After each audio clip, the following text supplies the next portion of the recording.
I can't believe I got time twice in one weekend to do two different videos, but here we are. So I am going to jump into 7 with 6 versus 7 with 8, and what does that look like? I've always really actually enjoyed, if I have to teach wing differences, the 7 wings, like 7 with 6 versus 7 with 8, has always been probably one of my favorites. I don't know if it's my very favorite, but it's definitely like one of my favorite ones to teach, simply because they're so different from each other. I've always felt that it's one of the easier ones to understand. So we're just going to kind of jump into that. Let me pull up my little bullet points here.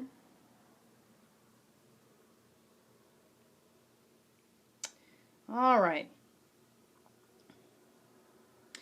So let me think about this.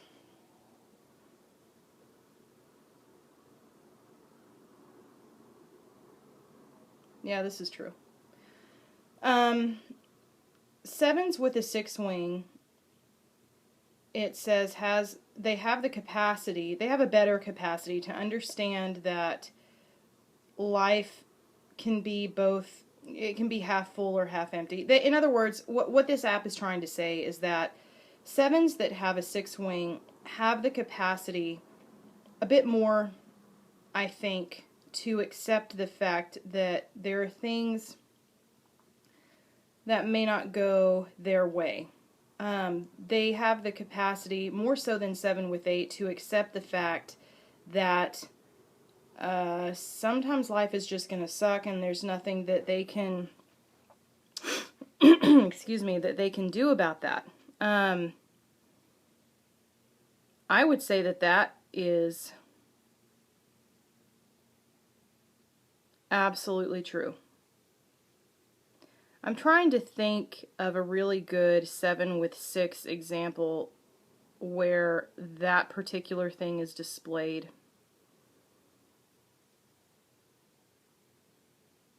I'm almost wanting to, I'm considering The Lord of the Rings, but I'm trying to decide if I think that that example is a really good concrete example.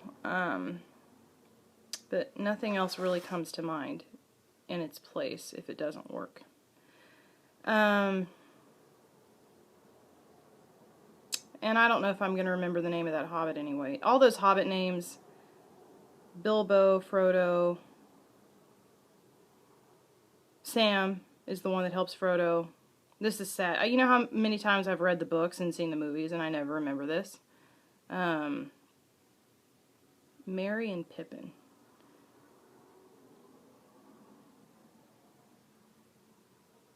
You know, they're both 7 with 6, but I'm trying, Merry and Pippin are. But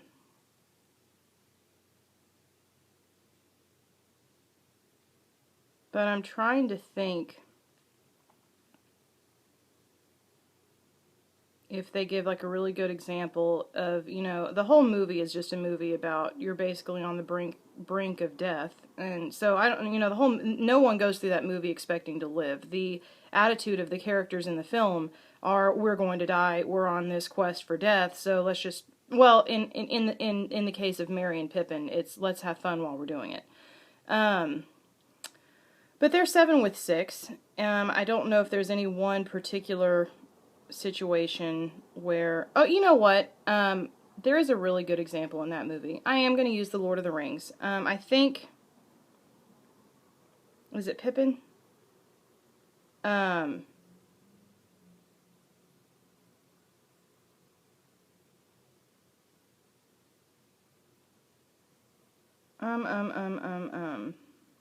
There's the scene where, is it the third movie, The Return of the King, where they are at Gondor and they've kind of holed themselves up there because they know that all these orcs are coming and they're gonna get killed, and there is Gandalf and Pippin. Is his name Merry? Or Pippin. I'm pretty sure Pippin. That's Pippin. Anyways, it's Pippin. Gandalf and Pippin are kind of standing out on that balcony, and they're talking to each other, and really for the first time throughout those 3 films, you hear Pippin kind of come to grips with the reality that he's probably not going to survive this, and so he is trying to seek solace from Gandalf, some kind of reassurance, what's on the other side of death. That sort of thing. So it's the awareness that there is this great evil in this world, and I'm going to have to contend with it. I don't think I'm going to get out of this one, so it's time to get serious and just kind of deal with it. That's very 7 with 6, so that's true. That's a good example. Sevens with 8s won't be that way because, again, you also have to, like I've been saying in all of my wing versus videos, you always have to consider what stance the wing is in. The 6th wing is a compliant wing, which means that it orients around things that happen outside of itself. That's where it gets its orientation. That's where it draws its energy, so to speak. So when you have a 7 that's got a little bit of that energy in them, that's where they get that capacity to recognize that there are things that are going to happen outside of themselves that they can't control. 6s live with that on a daily basis. They handle it in a much different way, but 6s understand on a daily basis that all of life is something that they can't control and that they're going to have to contend with that. And so for 6s, it's very much about survival. 7s, if your core number is a 7, then by and large you're an aggressive type, so you've got this feeling always that life is a conquerable thing, and that if you just apply your will hard enough, your intellect hard enough, your ideas hard enough, you're going to have what it takes to overcome whatever it is that you need to overcome. You will be able to force life into being what you want it to be in some fashion or another. So you can imagine then that with 8 as a wing, 8 is also in the aggressive stance. If anybody is more forceful than 7 on the Enneagram, it's definitely 8. So you could see how a 7 with an 8 wing, really, it just does not occur to them, I don't think, ever, that there is something in life that they're just going to have to accept. I have never in my life heard a 7 with an 8 wing say out loud in any direct or indirect fashion, well, that's life, that's just how it is. Oh, I guess there's nothing we can do about it, we better figure something else out. Things like that, I've never heard it. I don't think I'm ever going to hear it.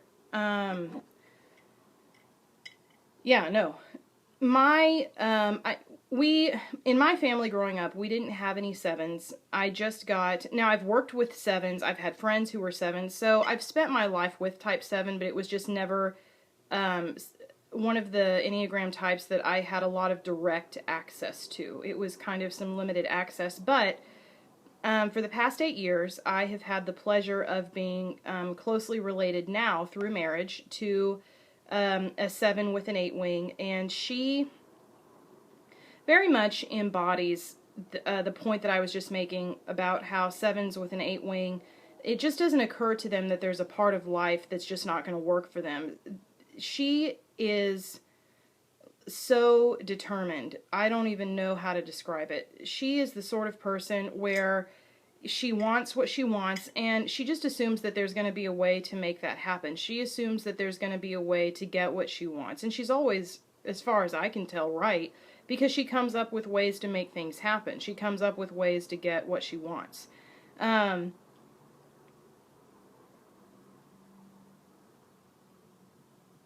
Yeah, I just don't think it's ever occurred to her that she should just accept something the way that it is. And when you've had your entire life as an aggressive number, and even as a child, when you can manipulate life to work for you, I can understand how you would become an adult, and this idea that you can't be what you want to be, the idea that you have to accept what happens to you, the idea that there's nothing that anyone can do about it, that's crazy talk. You understand? Because your entire life experience up to that point has told you that anything that you want is possible if you just force yourself, if you apply your will hard enough, right? So she's a really good example of that. She's a 7 with an 8 wing. Definitely much more aggressive than, say, Pippin was in The Lord of the Rings. Definitely much more aggressive.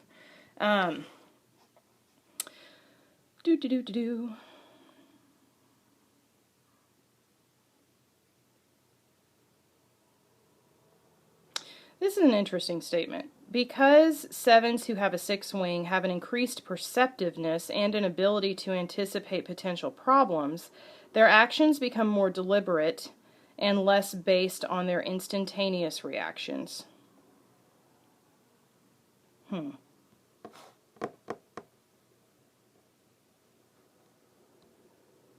I don't know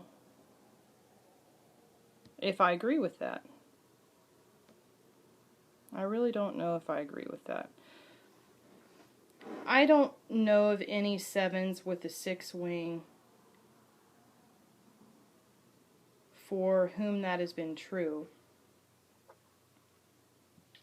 In fact, if anybody that I knew was more deliberative and more strategic, it's the 7s with the 8 wings, truly, because again, it's all of that aggressive energy. And I really think that in its way, the 8 wing does give, and it lends obnoxiousness to a type 7 to an extent, and it lends, and when I say obnoxiousness, I mean it lends that type of arrogance. You know how you meet those people and they seem entitled almost, because they just kind of come in and they demand what they demand, and if they don't get it, they're not happy about it, and or something goes wrong and they just lose it. It's like they cannot believe that it didn't go the way they thought it was going to go. That tends to be, I don't think that's really a seven thing. 7s tend to be much too lighthearted. I've never known a 7 that would just flip their shit in public. I've never seen that happen. But it is very much an 8 thing, especially when you have an 8 with a 7 wing. So when I say obnoxiousness, I mean that type 8 tends to lend that over arrogance to the 7. But the other thing that you get when you blend 8 with 7 is you also get the 8's ability to be quite deliberative. And listen, 8's are deliberative people. They tend to be very strategic people, okay? And when you have a 7 with an 8 wing, I've noticed that they pick up on a lot of that. That's why 7 with 8, and by the way, 8 with 7, those are probably two, or they're not probably, they are the 2 most energetically strong personalities on the Enneagram. They are the only 2 personality types on the Enneagram that have ever made me feel overwhelmed. I can handle, well, I take that back. I've had some 3s that have done it, but still not to the extent that 7 with 8 and 8 with 7 can do to me. I'm even still at a place in my life where I'm learning how to hold my own energy in a room when I'm in a room with a 7 who has an 8 wing or an 8 who has a 7 wing. So I'm even trying to think back to like The Lord of the Rings, and I'm trying to think about Pippin as an example, if there were any instances where he showed strategy. Oh, you know what? Maybe so, because even in the second movie, The Two Towers, at the end, was it the second? I think it was right at the end of the second, and then they kind of segued into the third movie, The Return of the King, with this scene. You know how they're the trees, and the trees pick up Merry and Pippin, and Merry and Pippin kind of instigate these trees, you know, this plan to get the trees, and I forget the name of the tree people, and they want to go to the Two Towers, you know, where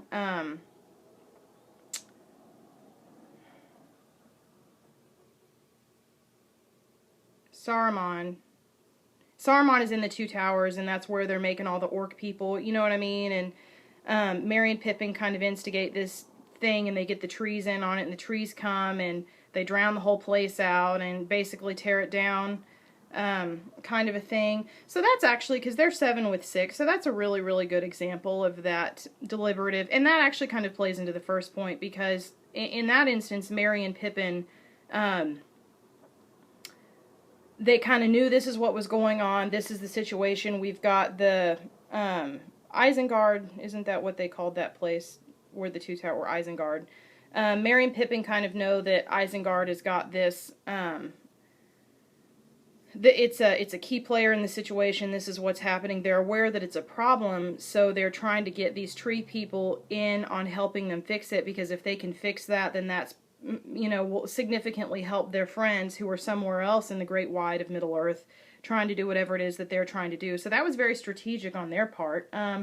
And actually, I will point out another aspect of the sixth wing that occurs in that particular instance in The Lord of the Rings, is you see the sevens draw on their loyalty and their team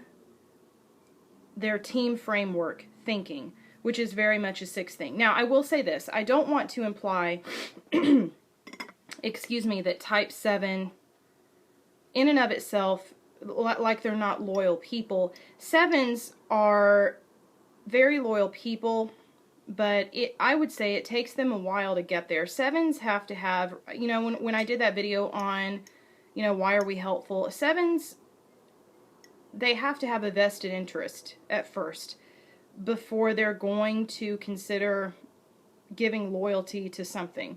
And I don't just mean other people, even though it does apply to other people, but it applies to jobs, it applies to hobbies, it applies to favors that they said they would do for somebody.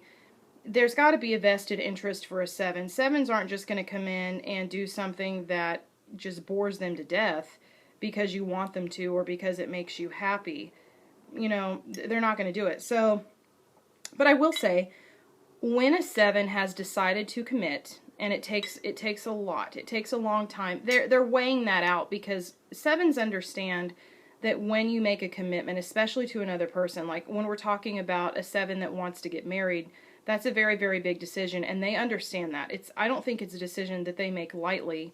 I don't know, unless maybe they're just drunk one night and they're kind of like, hey, you want to get married and see what it's like. I could see them doing that as well. But if a 7 is serious about spending the rest of their life with someone, and if it's a desire that they have, it's not one that they make lightly. So when they do make that decision to finally commit themselves, especially for the long haul, they are very, very protective of that decision, and they tend to be extremely faithful people. I have known that all of the 7s that I've known, it took them a very, very long time.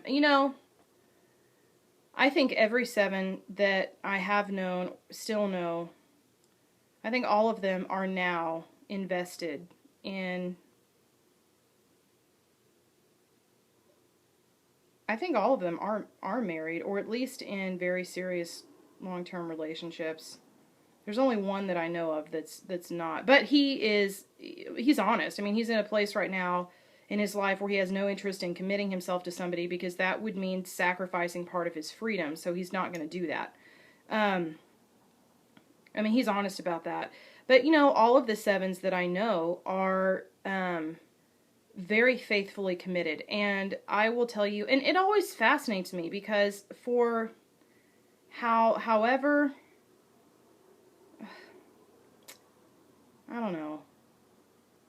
I don't like to use the word flighty, because it just has such a negative connotation to it. I would prefer to call them free spirit. They really, truly are free spirits. Being flighty could be a downside to that, but, for as free-spirited as 7s are, it always surprises me how loyal they end up being when they've committed themselves to somebody long-term, because I never expect it. Every time I know of a 7 that's telling me they're going to get married, I'm kind of like, does your fiance know that you're a 7? Because I feel like they should know that before they get married to you, so that when you decide you're bored and you up and leave or do whatever you're going to do, it's not a surprise. And, it's a terrible way to think, but that my inclination is to think that way. And really, what I have noticed is that when they make that decision to commit, they are like, it's like insane how loyal they are. It surprises me. It's kudos to them. Truly, in some ways, really, they've even been more faithful than the people that you would expect to be. I have known 7s that have been more faithful to their spouses than even 6s are called the loyalists, for God's sakes. And I've known 7s who are more faithful to their spouses than even 6s have been, okay? 6s are known on the Enneagram for being the loyal person. And I've known 7s that put them to shame. So, that's an interesting asset, or aspect is the word I meant to use, about type 7. And I think that you see a lot of that. That's a lot, that could come from the 6th wing, because the 6th wing is the loyalist. In that scene in that film, the Two Towers, where Merry and Pippin go to Isengard, what they're doing is they're displaying their loyalty to their friends. They're thinking, this is my team, and even though we're technically not all physically in the same place right now, we're still a team. This is something that we could do to help the team. It's a form of loyalty. So I think that they're drawing on the 6th wing in that case, but I also want to say, 8s are loyal as well, extremely loyal. They are probably some of the most loyal people on the Enneagram, but their loyalty is very, very different. 6s are loyal to everyone out of fear. They believe that if they're loyal to you, 6s have this you scratch my back, I'll scratch my back. I'm sorry, you scratch my back, I'll scratch your back mentality. 8s have a list of people that they care about, and the rest of the world are just, I think I said this in my Why Are We Helpful video. The rest of the world is faceless robots. And again, it's not because 8s hate anybody or because they just genuinely don't care about mankind. It's just they have this place in their heart. An average 8 who hasn't gone through healing just has a place in their heart that's reserved for the people that they can trust, for the people that they feel they can be emotionally vulnerable with and not be taken advantage of.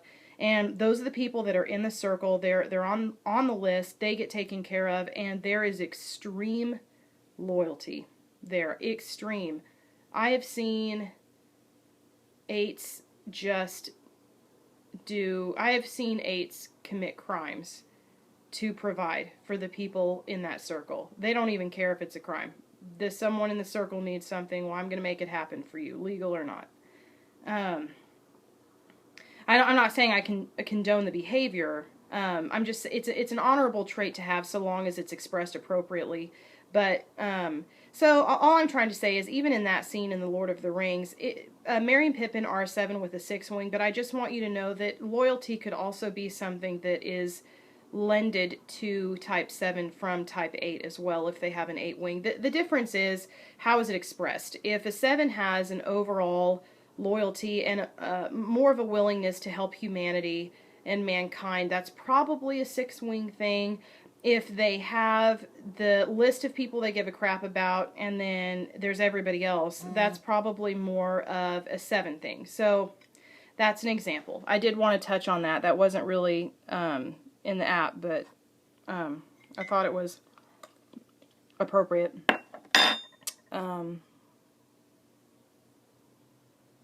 Yes, that's true. Oh. It says here that that 7s with a 6 wing act less instantaneously, based on instantaneous reaction. You know what? No, that has not been the case. In fact, what's really interesting is I have found that 7s that have a 6 wing are drawing on that anxious energy that 6 has, okay? And when you're drawing on the anxious energy that 6 has, especially when they're under stress, I have seen 7s who have a 6 wing, I have seen them do it's almost like painful to watch, because they're making these decisions and you can just completely see that they're not thinking at all. They're just doing it. It is 2000% impulse, and you can tell that they're doing it because it's a distraction for them and it's making them feel better, but they are just train wrecks waiting to happen. And I think that it comes a lot from that additional anxious energy that they're drawing on from that sixth wing. So it's almost like you're taking this anxious energy that the sixth wing has and you're multiplying it because you're mixing it in with this core type that doesn't have, like I said, in the average 7, doesn't have the ability to look inward and handle their own demons. Anyway, guys, do you understand that when you're a person that has spent your entire life running away from the stuff in here, the darkness in here, the hurts in here, the wounds in there, because you believe that you can't handle it, because the idea of having to sit and emotionally grapple with that just sucks the life out of you. When you've spent your life doing that, you're not going to be a very thoughtful person, especially when you take energy from the number next to you, which is type 6. And 6s, guys, listen, they're thinking repressed people. 6s think, but they think in counterproductive ways. 6s think just long enough to get themselves worked into a panic, and then they stop right before productive thinking could come in and flatline that. So you're taking, this average anxious energy and you're mixing it with somebody who's just aggressively trying to run away from everything that they don't believe they can handle in here. 7s, they don't have a problem dealing with the mess out here. It's when it becomes an emotional mess in here, then they have a problem. They have no clue how to do that. They have spent their lives running away from that. That's why. They are constantly looking for distraction after distraction. Let's just have fun. Don't worry about that. Everything has to be high energy. We need to have a frequent change of scenery, a frequent change of agenda, things like that. So anyways, I just say all of this to say that it has been my observation that when a 7 has a 6 wing, they actually tend to make their decisions are almost worse in some cases because they are allowing that anxiousness that they already have, that they've been trying to run from, to kind of multiply itself, and they're going to try and combat that anxiousness with just frequent acting, just distraction, just do, so that I don't have to stop and be contemplative about this and sit with this. And so that is just a formula for stupid decisions. I mean, what was that movie, Jackass? It comes to mind here. I'm not saying that the people in that movie were 7s, although I would be beyond surprised if I discovered that none of them weren't. There's got to be. The majority of those people, if not all of them, have got to be 7s and or 8s. It's too textbook not to be. But yeah, but when you have a 7 and they have an 8 wing, because 8s tend to be pretty headstrong too, but again, 8s are a little bit more calculated. 8s will act quickly, but it's not necessarily, it really isn't because they're running from anything. It's because they know that they've got the right answer and they're going to do it. Why are we wasting time to be contemplative with this when I know that I have the answer and I can just make it happen? Then let's just do it, because that's competency. That's how an 8 would think, right? So when you have a little bit of that energy, it's a little bit more grounded, and you blend that with 7, you tend to have 7s that, again, they're still headstrong people and they're going to want to do what they want to do, and it's going to be hard to get them to take no for an answer. But I really think that their decision making may not be very much better, but I really do think it would be slightly better, simply because they have got that grounded, that 8s are just a bit more grounded than 6s are in a way, at least as far as self-confidence goes. And that grounding goes a long way to help you think. You're going to think much more clearly if you have the appropriate self-confidence and if you have your confidence in the right thing, right? Than you would if you were a 6 and you just didn't believe you could trust anything, even yourself. I mean, that's when stupid decisions are made, okay? So I'm not necessarily sure that I agree with this statement that 7s with the 6 wing don't act as instantaneously as a 7 with an 8 wing would. They both act instantaneously, but I believe that 6s tend to be more so. If you have a 7 with a 6 wing, it tends to be more so. Sevens with an 8 wing tend to be more direct. Yes. This one is blatantly obvious. Sevens with a 6 wing are drawing off of that compliance stance. So they tend to be a little bit more aware of what other people are thinking about them, and there tends to be a little bit more of that uncertainty there. Well, I don't want you to get mad at me. I don't, really want to start anything with you, because then you may not like it and you may try to come back at me with, whatever it is that you're thinking, and that's going to be uncomfortable for me. And I just don't want to, I don't want to deal with that. I don't want you to hurt my feelings. So they tend to be a little bit more amiable, just because they're trying to avoid that confrontation. They just don't want to have that, because that would mean having to go in here and look inside to deal with the pain and the hurt that comes from that, and they're not going to do it.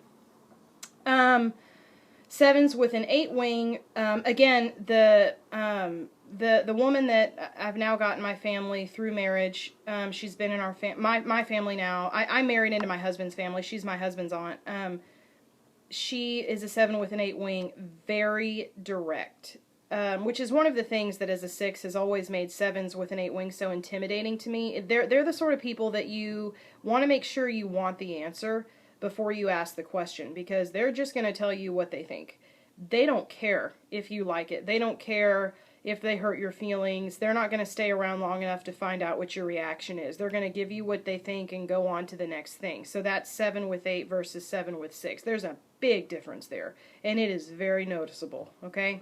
I'm way over. I'm going to stop. That was a little bit about 7 with 8 versus 7 with 6. We covered a whole lot of stuff, so I hope that worked for you. It's probably going to be, it could be up to 2 weeks probably before I'm back to make another video, because my next 2 weeks are booked pretty solid. So it'll be a little while before I'm here to do just my introduction to 7 video, but yeah, so that's the plan. So if you guys are looking for the next one and it takes a while, that's why. So all right, I'll be around.